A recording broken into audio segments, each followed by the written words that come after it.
نیک لوگوں کی صحبت میں رہنا، برے لوگوں کی صحبت سے اپنے آپ کو بچانا، یہ انتہائی ضروری ہے، بلکہ یہی ہے سب کچھ، باقی سب بیکار ہے، اصل ہے ہی یہی۔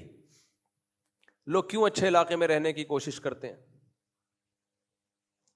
بھائی اچھے علاقے میں رہیں گے، گالم گلوچ نہیں سننے کو ملے گا، لوگ جائیں گے تمیز سے آداب، السلام علیکم، how are you, fine, nice to meet you, آداب، اس طرح کی باتیں چل رہی ہوں گی، تو بچے بھی اسی قسم کے آداب والے پیدا ہوں گے کہ نہیں ہوں گے؟ اسلام میں قوم پرستی نہیں ہے، اسلام میں قوم پرستی نہیں ہے۔ لا فضل لعربی علی عجمی ولا لعجمی علی عربی، حدیث میں آتا ہے کسی عربی کو اجمی پر، کسی اجمی کو عربی پر کوئی فضیلت نہیں، لیکن اس کے باوجود اسلام نے کچھ احکام ایسے ہیں جس میں قوم کو ویلیو دینے کا حکم دیا ہے۔ مثال کے طور پر اسلام نے حکم دیا کہ جب لڑکی کی شادی ہوگی تو جس خاندان میں وہ جا رہی ہے اس خاندان کو دیکھا جائے گا کہ اس لڑکی کے جوڑ کا ہے یا نہیں ہے، اس کو کفف کہتے ہیں، ہم پلہ ہے یا نہیں ہے۔ اگر یہ لڑکے کا خاندان لڑکی کے خاندان سے کمتر ہے، لڑکے کا نسب لڑکی کے نسب سے کمتر ہے، تو یہ بے جوڑ کی شادی کہلائے گی، یہ شریعت میں قابل تعریف نہیں ہے، یہاں تک کہ لڑکی ابا کی مرضی کے بغیر کر لے تو نکاح ہی نہیں ہوتا۔ سوال پیدا ہوتا ہے بھائی جب ذات پات کی اسلام میں کوئی ویلیو نہیں ہے، سب برابر ہیں، تو یہاں تو ذات پات لگا دی نا آپ نے۔ میں سمجھا پا رہا ہوں اپنی بات؟ یہاں کی پھر ذات پات کیوں لگا دی کہ بھئی یہ خاندان کی اس میں نہیں جا سکتی، یہ خاندان کی اس خاندان میں، یہ ذات پات تو لگا دی نا آپ نے۔ تو اس کا کیا جواب ہے؟ اس کا جواب یہ بھائی یہ ذات پات کی وجہ سے نہیں ہے، ہوتا یہ ہے کہ لوگ جن خاندانوں میں پیدا ہوتے ہیں نا ان خاندانوں کی خوبیاں بھی اڈاپٹ کرتے ہیں اور ان خاندانوں کی خامیاں بھی اڈاپٹ کرتے ہیں، کیونکہ پلتے بڑھتے تو اسی خاندان میں ہے نا۔ ایسا تو نہیں ہوتا کہ بھائی آپ کا بچہ پیدا ہوا آپ نے عیدی سینٹر جمع کرا دیا کہ بڑا ہو جائے تو دے دینا، آپ ہی پالتے ہیں نا، ماں پالے گی، باپ پالے گا، چچا، ماموں، خالہ، یہ سب مل کے پالتے ہیں۔ تو انسان کی تربیت میں سب سے پہلا جو اثر ہوتا ہے وہ اس کے خاندان کا ہوتا ہے، اڑوس پڑوس کا اس کے بعد ہوتا ہے۔ آپ کسی اچھے علاقے میں رہتے ہو لیکن آپ کا خاندان بری خصلتوں کا حامل ہے، اچھا علاقہ تھوڑی تبدیلی آپ کے اندر کر دے گا، زیادہ نہیں کرے گا۔ سب سے پہلے انسان پہ اثر کس چیز کا ہوتا ہے؟ خاندان کا۔ یہ گراؤنڈ ریئلٹی ہے۔ تب ہوتا کیا ہے کہ اگر کسی خاندان میں کوئی خرابی تھی اوپر تو وہ خرابی نسل در نسل چلتے چلتے پکی ہو جاتی ہے، پھر وہی نسلیں بڑھتی ہیں، پھیلتے پھیلتے وہ اس خاندان کی علامت بن جاتی ہے کہ بھئی یہ والے خاندان کے لوگ ان میں یہ بری خصلتیں ہوتی ہیں، یہ مشہور ہو جاتا ہے سب میں۔ اور کچھ خاندان ایسے ہوتے ہیں جو بڑے ان کے اندر صفات ہوتی ہیں شروع سے، دادا پردادا سے اوپر جائیں گے نا، کوئی اچھے بزرگ گزر گئے تھے تو آگے ان کی شادی بھی اچھے خاندان میں ہوئی، پھر جو نسل پھیلی ہے ہوتے ہوتے ہوتے وہ اچھی صفات ان کے اندر رچ گئی ہیں اور وہ بری خصلتوں سے وہ خاندان کیا ہو گیا؟ برائیوں سے پاک ہو گیا۔ تو سوسائٹی میں پہلے تو، اب تو خاندانی نظام اتنا مضبوط رہا نہیں ہے نا، پہلے تو یہ بہت ہوا کرتا تھا، تو سوسائٹی میں نا پھر پتہ چل جاتا تھا، کسی اچھے خاندانی آدمی سے جب ملتے تھے نا تو فوراً پتہ چل جاتا تھا بھائی یہ بندہ خاندانی لحاظ سے کیا ہے، بہت اونچے خاندان کا ہے۔ تو وہ خاندان کی وجہ سے نہیں بلکہ خاندان کی کوالٹی کی وجہ سے اس کو اچھا کہا جاتا تھا۔ اب ایک فقہ کا مسئلہ ہے، تھوڑا گاڑا ہے، مشکل ہے، لیکن میں آسان لفظوں میں سمجھاؤں گا۔ دنیا کے جج صاحب بیٹھے ہوئے، اللہ ان کی عمر برکت دے، ان کو یہ بات اچھی طرح سمجھ میں آئے گی، کیونکہ ججز کا تو کام ہی تجزیہ کرنا ہوتا ہے نا۔ ریٹائر جج ہیں، ابھی کوئی ایسا نہ کوئی کیس لے کے آ جائیں سر یہ ہماری فائل ہے اس کو آپ نمٹا دیں۔ دیکھو ایک اصول ہے شریعت کا، بلکہ عقل کا اصول ہے کہ جب کسی چیز کے سبب پہ مطلع ہونا ممکن نہیں ہوتا نا تو سبب کے سبب پر حکم کا مدار رکھا جاتا ہے۔ گاڑا لفظ ہے بھی، میں اس کو ذرا تمیز سے سمجھاؤں گا۔ تو سبب کے سبب پر ہی مدار رکھا جاتا ہے، بھائی اتنی ڈیپ میں کون جائے گا کہ یہ چیز تھی یا نہیں تھی۔ اس کی مثال ہے، شریعت نے ہمیں کہا کہ سفر میں 4 کے بجائے کتنی رکعتیں پڑھو؟ 2 رکعتیں پڑھو۔ وجہ کیا ہے بھائی؟ سفر میں کیا، سفر میں جو دو کیوں، سفر میں کیا ہوتا ہے؟ آدمی اس طرح سے ریلیکس نہیں ہوتا جیسے اپنے گھر پہ ہوتا ہے. کوئی افراتفری بہرحال ہوتی ہے، چاہے جہاز کا سفر ہو، ٹریولنگ ہو، آدمی ایسے کمفرٹیبل نہیں ہوتا جیسے اپنے گھر پہ ہوتا ہے. تو خلاصہ کیا نکلا بھائی؟ سفر میں شریعت نے ہمیں 2 رکعتوں کا آرڈر دے دیا تاکہ ہم نماز قضا نہ کریں یہ بہانہ کر کے کہ جی ٹینشن ہو رہی تھی، بڑے مسائل چل رہے تھے. اللہ نے کہا کوئی بات نہیں، 4 کی 2 کر دیتا ہوں، دائیں بائیں نہ کرنا، میں خود ہی آسانی دے رہا ہوں، یہ پیکج میری طرف سے. ظاہر ہے کامن سینس کی بات ہے کہ یہ 4 کی 2 اللہ نے کیوں کی ہیں؟ کیونکہ سفر میں ہمیں ٹینشن ہوتی ہے، پریشانی ہوتی ہے، مشقت ہوتی ہے، ہم اس طرح سے کمفرٹیبل نہیں ہوتے جیسے ہم اپنے گھر پہ ہوتے ہیں. لیکن کیا یہ ہمیشہ ہوتا ہے؟ بعض دفعہ گھر میں ٹینشن ہوتی ہے، سفر میں آدمی کیا ہوتا ہے؟ خوش، ریلیکس. اب بیگم سے گھر میں نہیں بنتی، گھر میں ٹینشن ہوگی، سفر میں خوش ہوگا کہ نہیں ہوگا؟ جیسے ہی شہر سے باہر نکلے گا. وہی بات ہے نا، ایک آدمی ڈاکٹر صاحب کے پاس گیا، ایک خاتون اپنے میاں کو ڈاکٹر صاحب کے پاس لے کر گئی کہ یہ ٹینشن کے پیشنٹ ہیں، ان کا علاج کریں. ڈاکٹر نے دونوں کا انٹرویو لیا، کافی دیر کے بعد نا ڈاکٹر نے نیند کی گولی دی. خاتون نے کہا یہ میں ان کو کس وقت کھلاؤں؟ ڈاکٹر نے کہا یہ آپ نے کھانی ہے، جتنا سوئیں گی یہ جلدی ریکور ہو جائیں گے. یعنی ڈاکٹر کو اندازہ ہو گیا کہ اس کی ٹینشن کیا ہے. سب خواتین ایسی نہیں ہوتی بھائی، یہ لطیفہ ہے، خواتین غصہ کرتی ہیں ہمیں، ایسے تو بہت سے آدمی بھی ہیں. خیر، تو اب ایسا آدمی جب سفر میں نکلے گا تو ریلیکس ہوگا کہ نہیں ہوگا؟ اب وہ کہہ رہا ہے، اب کوئی پیدا ہو گئے پروفیسر صاحب نئے زمانے کے نا، وہ کہنے لگے ایکچولی دیکھو یہ تو کامن سینس کی بات ہے، انسان جب ٹینشن میں ہوتا ہے تو شریعت نے حکم دیا 4 کی 2 پڑھو. تو ایکچولی میں بہت ٹینشن میں ہوں، کل میرا ایگزام ہے، میں اپنے گھر پہ ہوں، کل میرا ایگزام ہے اور مجھے پیشنٹ بھی دیکھنا ہے، کوئی ڈاکٹر ہے، آپریشن کرنا ہے، تو میں بہت ٹینشن میں ہوں، جان کا مسئلہ ہے، 4 کی 2 پڑھوں گا. جائز ہے اس کے لیے؟ بولو نا بھائی، تجھے 4 ہی پڑھنی پڑے گی، پوری پڑھنی پڑے گی. ہاں اگر کسی کی جان کا خوف ہے تو قضا کرنے کی اجازت ہے، بھائی جان بچانا پہلے فرض ہے نا. کوئی ایسا پیشنٹ آ گیا کہ آپ نیت باندھو گے تو وہ انا للہ ہو جائے گا اتنی دیر میں، اس کا کوئی بات نہیں، فرض چھوڑ دو. لیکن 4 کی 2 نہیں ہو سکتی کیونکہ سفر نہیں ہے. جتنی مرضی ٹینشن ہو آپ نے 4 ہی پڑھنی ہے. اور کوئی ٹینشنوں سے بھاگا ہوا سفر میں ریلیکس ہے، بالکل سکون سے، اپنی گاڑی ہے، گیا جنگل میں، راستے میں گاڑی روکی، کوئی جلدی بھی نہیں ہے، اپنی گاڑی ہے، کوئی وہاں پہنچنے میں بھی جلدی نہیں ہے، بڑے آرام سے سستانے کے لیے لیٹ گیا، کیلولا کیا، کھانا وانا کھایا، اٹھ گیا، چائے وائے چل رہی ہے، چلو جی اب ظہر کی نماز پڑھتے ہیں. کسی نے کہا بھائی 2 رکعت تو اس صورت میں ہے کہ ٹینشن ہو، ہمیں تو ٹینشن ختم، کیا جنگل میں فرض کرو میں جنگل میں گھوم رہا ہوں، کیا خوشی ہو رہی ہے بھائی، 2 پڑھ لو یار، 4 پڑھ لو نا. تو بھائی سوال پیدا ہوتا ہے پھر اللہ کا اس حکم کا مطلب کیا ہے؟ ٹینشن میں 2 کی حکم ہے نا.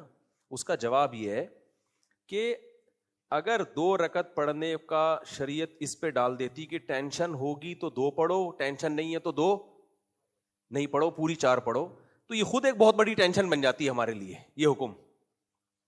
کیونکہ کوئی ایسا تھرمامیٹر نہیں ہے، کوئی پیمانہ نہیں ہے، کوئی ترازو نہیں ہے جس میں ٹینشن کو تولا یا ناپا جا سکے. کیسے ہم ناپتے بھائی اس کو بیٹھ کے کہ ٹینشن ہو رہی ہے کہ نہیں ہو رہی؟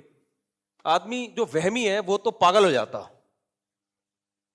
جو وہمی لوگ ہیں، جو گھنٹے گھنٹے جن کمبختوں کا وضو نہیں ہوتا ہے، وہ یوں کر رہے ہوتے ہیں، رگڑ رہے ہوتے ہیں، وہ تو پریشان ہو جاتے ہیں، یار پتہ نہیں میرے لیے 2 جائز بھی ہیں کہ نہیں ہے، پتہ نہیں ٹینشن ہو رہی ہے کہ نہیں ہو رہی، پتہ نہیں میں ریلیکس ہو رہا ہوں کہ نہیں ہو رہا. کوئی ایسا تھرمامیٹر اب تک ایجاد نہیں ہوا ہے ڈاکٹر صاحب یوں لگائیں اور ٹینشن چیک کر کے بتا دیں کہ ہو رہی ہے کہ نہیں ہو رہی. تو یہ خود ایک بہت بڑی ٹینشن بن جاتی ہے ہمارے لیے.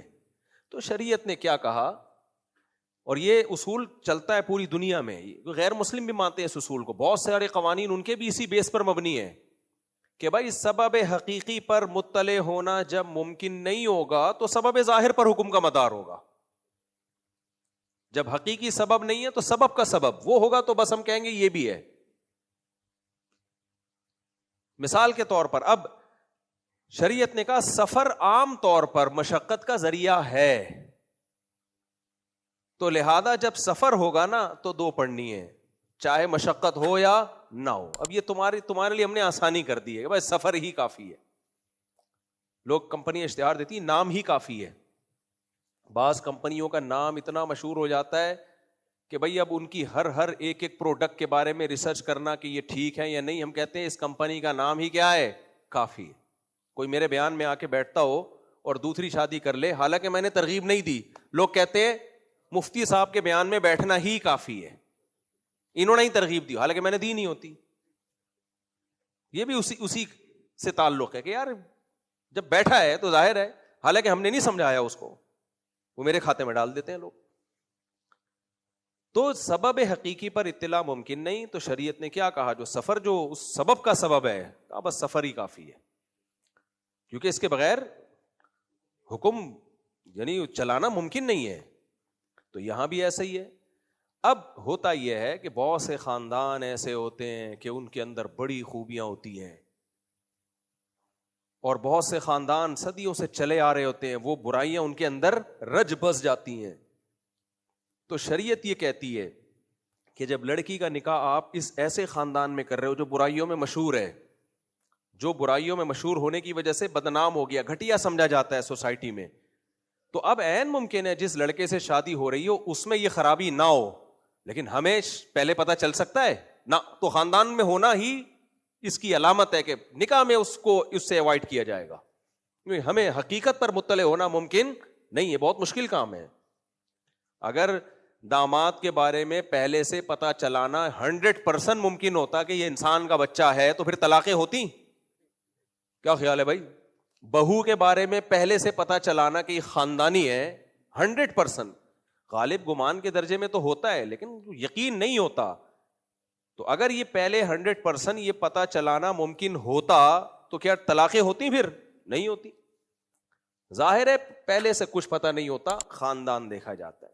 بھائی ابا آئے تھے, بڑی تمیز سے ملے تھے, ہم جب لڑکی کا رشتہ لینے کے لیے داماد آیا تھا تو بسکٹ کو چائے میں ڈبو کے نہیں کھا رہا تھا.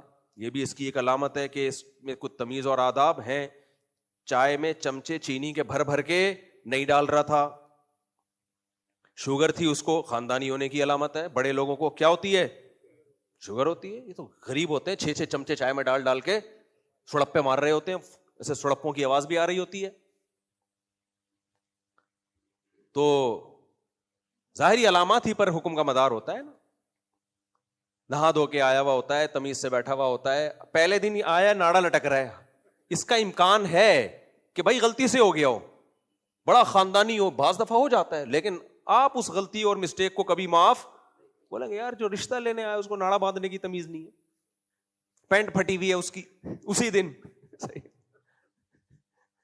تو دنیا کا اصول یہ ہے کہ بھائی ظاہر کو دیکھا جاتا ہے. عالم الغیب کون ہے؟ اللہ ہے. آرمی میں کیا ہوتا ہے؟ نظام ہے, سسٹم ہے. ISSB کے لیے جب آپ جاتے ہیں تو بہت ساری چیزیں دیکھی جاتی ہیں, اخلاق وخلاق وغیرہ وغیرہ. پھر بھی کرپٹ لوگ گھس جاتے ہیں کہ نہیں گھس جاتے؟ اب وہ گھسیں گے, ظاہر ہے جاتے ہیں, بڑی بڑی پوسٹوں پہ چلے جاتے ہیں, ایک سے ایک 2 نمبر آدمی. ہر ملک میں ایسا ہوتا ہے, وہ بڑی بڑی پوسٹوں پہ چلا جاتا ہے. وجہ کیا ہے؟ بولتے ہیں وہ ان سے جب ISSB کا جو ٹریننگ جو انٹرویو لینے والے ہوتے ہیں یا ایگزام لینے والے ہوتے ہیں, ان سے جب پوچھا جائے تو وہ کیا کہیں گے؟ بھائی ہمارے پاس ایک سانچا ہے, کرائٹیریا ہے, اس سے جو گزر کے جائے گا تو ہم یہ سمجھ لیتے ہیں کہ ٹھیک ہوگا, لیکن بہرحال یہ 100% ضروری نہیں ہے. اور یہ بھی ضروری نہیں کہ جو اس سانچے میں پورا نہ اترے وہ اہل نہ ہو. عین ممکن ہے جن کو آپ نے ریجیکٹ کیا وہ زیادہ اہل ہوں.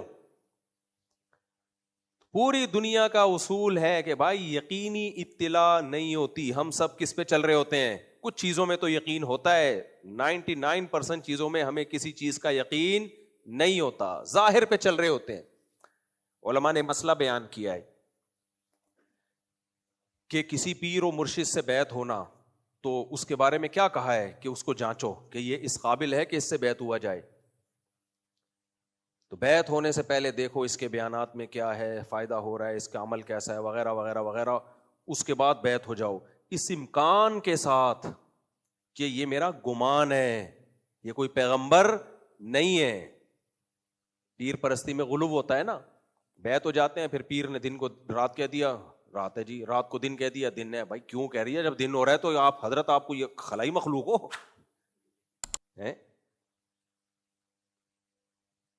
اسی طرح یہ جو مشائخ کی طرف سے اجازت بیعت ملتی ہے، خلافت ملتی ہے،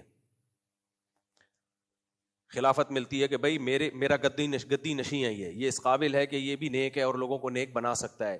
تو اس کے بارے میں بھی اصول یہ ہے کہ یہ پیر کا غالب گمان ہوتا ہے، 100% اس کو یقین ہونا ضروری نہیں ہے. 100% یقین ہو نہیں سکتا کسی کے بارے میں کہ حقیقت میں بھی یہ نیک ہے یا نہیں ہے. تو پوری دنیا میں اصول یہ، امتحان میں دیکھ لو، A+ سے جو پاس ہوتے ہیں، کیا آپ کا خیال ہے لازمی ہے کہ وہ A+ کے اہل ہو؟ این ممکن ہے کسی طالب علم نے اتنی محنت کی ہو، ایک پیج دیکھنا بھول گیا ہو وہ کتاب کا، یا اس نے سوچا ہو چلو یار یہ کوشچن کا کوئی چانس نہیں ہے، 99% کوشچنز اینڈ آنسرز کی اس نے تیاری کر لی ہو، اور امتحان میں اتفاق سے وہ والا سوال آ گیا جو اس نے رات کو نہیں دیکھا تھا. اور ایک آدمی نے تکا لگایا، کتاب اٹھائی دیکھی، پورے سال کچھ بھی نہیں کیا تھا، 5 ایئرس پیپر ہوتے ہیں نا، اس میں ٹھک ٹھک دیکھا، 2-4 سوال یاد، اتفاق سے وہی آ گئے، اس کا A+ آ گیا اور وہ C گریڈ سے پاس ہوا. ہوتا ہے کہ نہیں ہوتا؟ لیکن اب اس سسٹم کو چینج تھوڑی کیا جا سکتا ہے بھائی، وہ تو تمہارا تکا لگ گیا. زیادہ تر ایسے نہیں ہوتا، زیادہ تر جو قابل ہوتے ہیں انہی کا A+ یا A گریڈ آتا ہے، جو نالائق ہوتے ہیں وہ F گریڈ تک بھی جا رہے ہوتے ہیں. نارملی ایسا نہیں ہوتا، اس لیے اس نظام کو غلط نہیں کہا جائے گا، کہا جائے گا بس بھائی 100% تو اللہ ہی جانتا ہے کون اچھا ہے، کون قابل ہے، کون قابل نہیں ہے. تو یہاں بھی خوب سمجھ لیں اسلام نے کیا کیا، کفو کا نظام دیا کہ لڑکی کا جب نکاح ہوگا، لڑکے کو تو اجازت دی جہاں چاہو شادی کرو، کیونکہ بیوی ماتحت ہوتی ہے، بیوی ماتحت ہوتی ہے، نہیں ہوتی تو ہونا چاہیے اس کو ماتحت. آپ کہیں گے نہیں ہوتی، ہوتی ہے آپ کہیں گے ماتحت نہیں ہوتی، ہوتی ہے، اللہ کی نظر میں ہوتی ہے، وہ الگ بات ہے کہ نہیں ہوتی. تو ماتحت ہوتی ہے، تو ماتحت جو ہے نا، آپ اس کے اخلاق کو اڈاپٹ نہیں کرتے، بلکہ ماتحت اپنے سرپرست کے اخلاق کو اڈاپٹ کر دے. تبھی اللہ نے اجازت دے دی کہ بھائی عیسائی اور یہودی لڑکی سے بھی آپ نکاح کر سکتے ہو، کیونکہ اس کا تو امکان ہے کہ وہ آپ کے مذہب سے متاثر ہو جائے، اس کا چانس نہیں ہے کہ آپ اس کے مذہب سے متاثر ہو جاؤ. تبھی اجازت دے دی. ہاں کوئی بہت ہی نالائق ہو تو ایک الگ بات ہے. تو اللہ تعالیٰ نے حکم دیا، چاروں ائمہ کا اس پر اتفاق ہے کہ جب لڑکی کا نکاح کسی خاندان میں کیا جائے گا تو اس خاندان کے حسب نسب کو بھی دیکھا جائے گا. یہاں بعض لوگ اسلام پہ اعتراض کرتے ہیں، لو بھائی ایک طرف تو حدیث میں آتا ہے کسی عربی کو اجمی پر، کسی اجمی کو عربی پر کوئی فضیلت نہیں ہے، دوسری طرف تو یہ لوگ تو ذات پات دیکھ کے فیصلہ کرتے ہیں. تو بھائی یہ ذات پات مقصود نہیں ہوتی، اس میں مقصد یہ ہوتا ہے کہ یقینی طور پر اطلاع کرنا کہ یہ خاندانی آدمی ہے، اچھی صفات ہیں یا غلط صفات ہیں، یہ ہمارے لیے ممکن نہیں ہے. خاندان دیکھ کے اندازہ لگایا جاتا ہے کہ یہ اچھے اخلاق کا حامل ہوگا یا بری خصلتوں کا. تبھی تو میں چائے کا نام میں نے خاندانی رکھا ہوا ہے.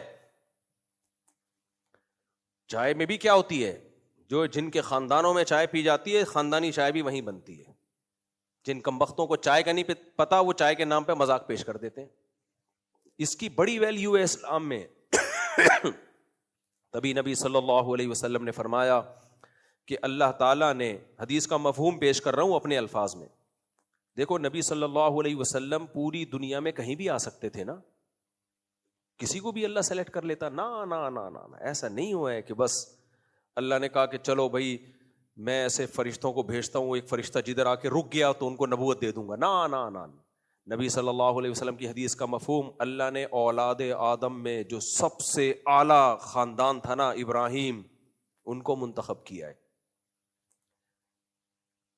آدم علیہ السلام کی تو اولاد میں بہت سارے لوگ تھے، لیکن ان میں نبی کو پیدا کرنے کے لیے کس کی سلیکشن ہوئی ہے کہ بھائی کس نسل میں پیدا کرنا ہے؟ ابراہیم علیہ السلام. خلیل تھے اللہ کے، سخی تھے انتہائی، باپ سے بات کرنے کی کتنی ان کے اندر اخلاق تھے. جو خاندانی لوگ ہوتے ہیں باپ سے کیسے بات کرتے ہیں؟ تمیز سے. ابراہیم علیہ السلام کے والد صرف بت پرست نہیں ہیں، بت بنا رہے ہیں. باپ کا مشن اور بیٹے کا مشن 180 ڈگری پہ ہے بھائی. اگر دونوں کا مشن ایک ہوتا نا، ہم کہتے بھائی تو اچھے تعلقات تھے نا باپ بیٹے میں، تو اس لیے اتنے آرام سے بات کر رہے تھے، جب کوئی لڑائی تھوڑی ہے. انگریز بھی اپنے ابا سے تمیز سے ہی بات کرتے ہیں. How are your father, nice to meet you. یہ سب انگریز بھی کر رہے ہوتے ہیں, کوئی اختلاف ہی نہیں ہے نا. تو جب اختلاف نہیں ہے پھر تو سب تمیز ہی چل رہی ہوتی ہے مارکیٹ میں. لیکن ابا کا مشن اور بیٹے کا مشن کیسے ہے؟ 180 ڈگری پہ. ابا کے اخلاق بالکل ابراہیم علیہ السلام کے یعنی دھمکیوں میں اپوزٹ چل رہے ہیں. اپوزٹ کیسے؟ وہ میرے پیارے ابا کہہ کے بات کر رہے ہیں, اور ابا کیا کہہ رہے ہیں؟ اگر تم باز نہ آئے میں پتھروں سے مار کے ہلاک کر دوں گا. لیکن ابراہیم علیہ السلام نے ایک لفظ باپ کی شان میں گستاخانہ نہیں نکالا کہ جو میرے بس میں تھا میں نے کر لیا. سلام علیک ساستغفر لک ربی انہ کان بی حفیہ. آپ پر سلامتی ہو. اب میں تبلیغ تکت سے تو مایوس ہو گیا ہوں, لیکن دعا کا آپشن میرے پاس ہے. آپ کے لیے اللہ سے مغفرت کی دعا کرتا رہوں گا میں. پھر اللہ نے وہ بھی پابندی لگا دی. تو جب تک اللہ نے نہیں لگائی آپ نے وعدہ کر لیا تھا. تو کیا اخلاق اور سخاوت. خاندانی لوگوں کی یہی تو چیزیں ہوتی ہیں نا. ابے تمہیں کیا بتائیں خاندانی کسے کہتے ہیں میرے بھائی؟ خاندانی اسے کہتے ہیں جو بہادر ہوتے ہیں. خاندانی اسے کہتے ہیں جو سخی ہوتے ہیں. خاندانی انہیں کہتے ہیں جو وفادار ہوتے ہیں. سمجھتے ہو کہ نہیں سمجھتے؟ خاندانی اسے کہتے ہیں جن میں غیرت ہوتی ہے. یہ کوالٹیز ہوتی ہیں جن کی وجہ سے کسی کو خاندانی کہا جاتا ہے. ہمارے ہاں خاندانی اسے کہا جاتا ہے 3 پیس سوٹ اور ٹائی میں رہے, وہ ہاتھ میں بریف کیس ہو, پڑھا لکھا لگ رہا ہو شکل سے. پھر تو میرے بھائی ابھی کیا مثال دوں میں, پھر تو بڑے بڑے دنیا کے چور بھی خاندانی کہلائیں گے. دیکھنے میں وہ بھی بڑے سوٹ ٹائی وائی. نہ ٹماٹر والا بھی خاندانی ہو سکتا ہے, رکشے والا بھی کیا ہو سکتا ہے. یہ تو اللہ کی تقدیر ہے کہ کسی کو پیسہ دے دیا, کسی کو پیسہ نہیں دیا. میں ایک سبزی والے کا قصہ سناتا ہوں نا اکثر.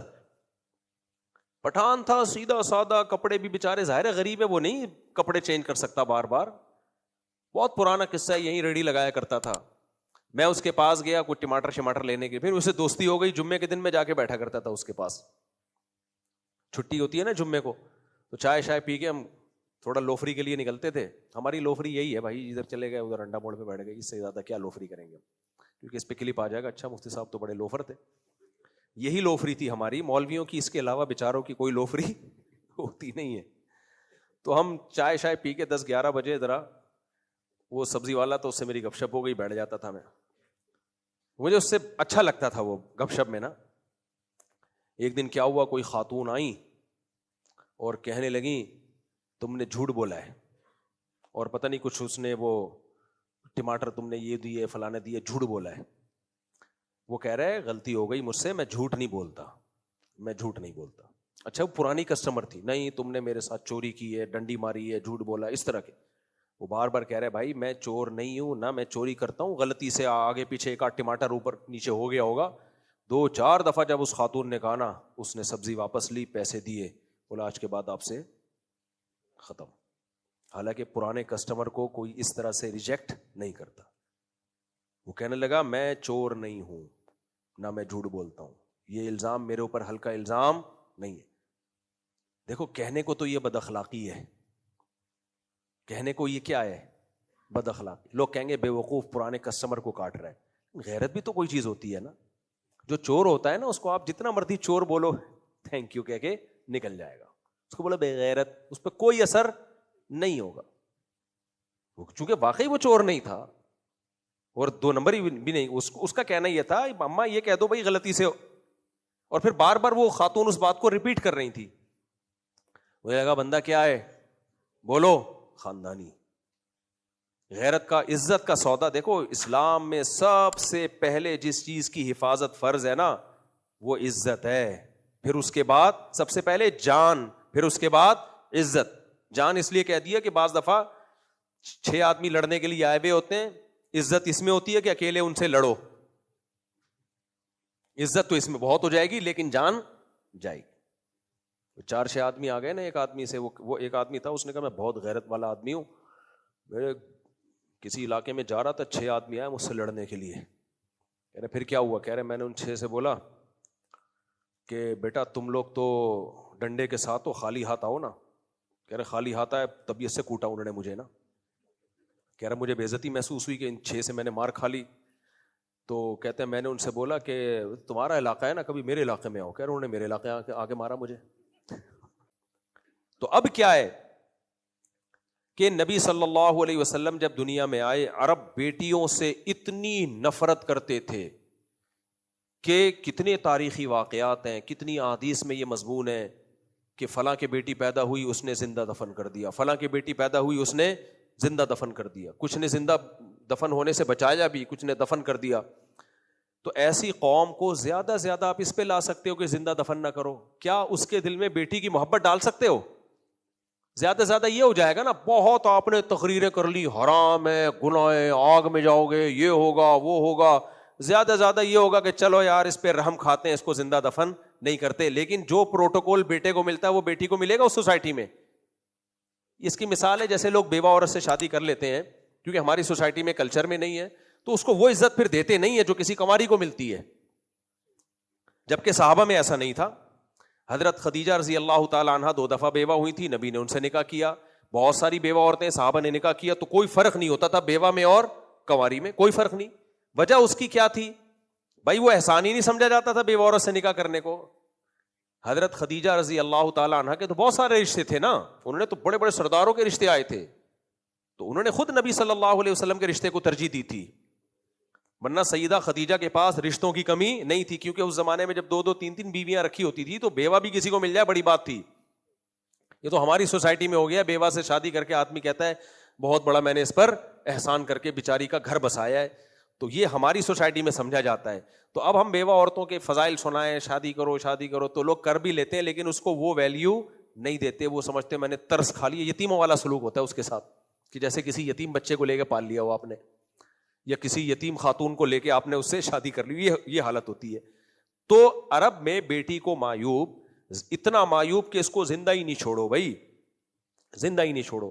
تو ایسی سوسائٹی میں مجھے آپ بتاؤ, اگر اس کو عزت ملے گی تقریروں کے ذریعے تو اتنی مل جائے گی کہ بھائی اب زندہ دفن نہیں کرو, تو لوگ کہیں گے نا یار اسلام آیا تھا, یہ تو اس قابل تھی کہ زندہ دفن کی جائے, لیکن ہم نے اس کو زندگی دے دی, ہمارا اس پر بہت بڑا احسان. اس سے زیادہ عزت ملنی تھی نہ.